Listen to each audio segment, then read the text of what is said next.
वट सावित्री व्रत हिंदू धर्म का एक बहुत ही पवित्र व्रत है जो ज्येष्ठ महीने की अमावस्या या पूर्णिमा को रखा जाता है।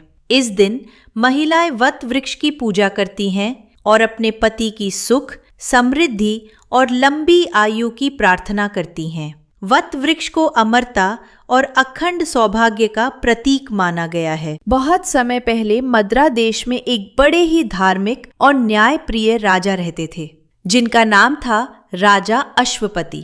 उनकी पत्नी का नाम था रानी मालवी। दोनों बहुत सुखी थे, लेकिन उनके जीवन में एक दुख था, उनकी कोई संतान नहीं थी। संतान प्राप्ति के लिए राजा अश्वपति ने वर्षों तक मां सावित्री की कठोर तपस्या और पूजा की। उनकी भक्ति से प्रसन्न होकर देवी सावित्री प्रकट हुई और बोली, हे राजन, तुम्हारे घर एक तेजस्वी कन्या जन्म लेगी। कुछ समय बाद रानी ने एक सुंदर कन्या को जन्म दिया।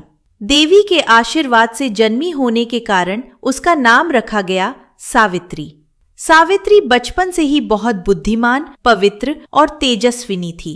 जब वो विवाह योग्य हुई तब राजा अश्वपति ने उससे स्वयं अपने लिए वर चुनने की अनुमति दी। कई राज्यों का भ्रमण करने के बाद सावित्री ने वान में रहने वाले एक राजकुमार सत्यवान को अपने पति के रूप में चुना।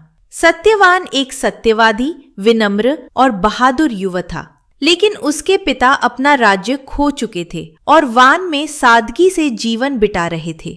जब सावित्री ने अपने पिता को सत्यवान के बारे में बताया, तभी देवऋषि नारद वहां आए। नारद जी ने कहा, सत्यवान गुणवान और उत्तम है, लेकिन उसकी आयु बहुत छोटी है। विवाह के 1 साल बाद उसकी मृत्यु हो जाएगी। ये सुनकर राजा अश्वपति बहुत दुखी हुए और सावित्री को दूसरा वर चुनने को कहा। लेकिन सावित्री ने दृढ़ स्वर में कहा, एक बार जिसे मैंने अपने पति के रूप में स्वीकार कर लिया, मैं उन्हें कभी नहीं छोड़ूंगी। सावित्री की दृढ़ इच्छा देखकर विवाह संपन्न कर दिया गया। विवाह के बाद सावित्री अपने ससुराल वान में रहने लगी। वो अपने सास ससुर की सेवा करती और पति सत्यवान के साथ बहुत प्रेम से जीवन बिताती थी। लेकिन नारद जी की बात सावित्री के मन में सदा बनी रही। जैसे जैसे 1 साल पूरा होने लगा, सावित्री और अधिक भक्ति और व्रत में लग गई। मृत्यु वाले दिन से 3 दिन पहले सावित्री ने कठोर व्रत रखना शुरू कर दिया। जिस दिन सत्यवान की मृत्यु लिखी थी, उस दिन सावित्री भी उनके साथ वान में गई। सत्यवान लकड़ी काट रहे थे, तभी अचानक उन्हें चक्कर आया और वो सावित्री की गोद में सर रखकर लेट गए। कुछ ही क्षणों में यमराज प्रकट हुए और सत्यवान की प्राण लेकर चल पड़े। लेकिन सावित्री भी यमराज के पीछे चलने लगी। यमराज ने कहा, देवी, अब तुम लौट जाओ, ये संसार का नियम है। लेकिन सावित्री ने विनम्रता और बुद्धि से यमराज से धर्म और सत्य की बातें करनी शुरू की। यमराज सावित्री की बुद्धिमता और पतिव्रता धर्म से बहुत प्रसन्न हुए। यमराज ने सावित्री को एक वरदान मांगने को कहा। सावित्री ने पहले अपने अंधे ससुर की आंखों की रोशनी और उनका खोया हुआ राज्य मांगा। यमराज ने वरदान दे दिया। फिर सावित्री ने अपने पिता के लिए संतान का वरदान मांगा। यमराज ने वो भी दे दिया। अंत में सावित्री ने कहा, मुझे और सत्यवान को संतान प्राप्त हो।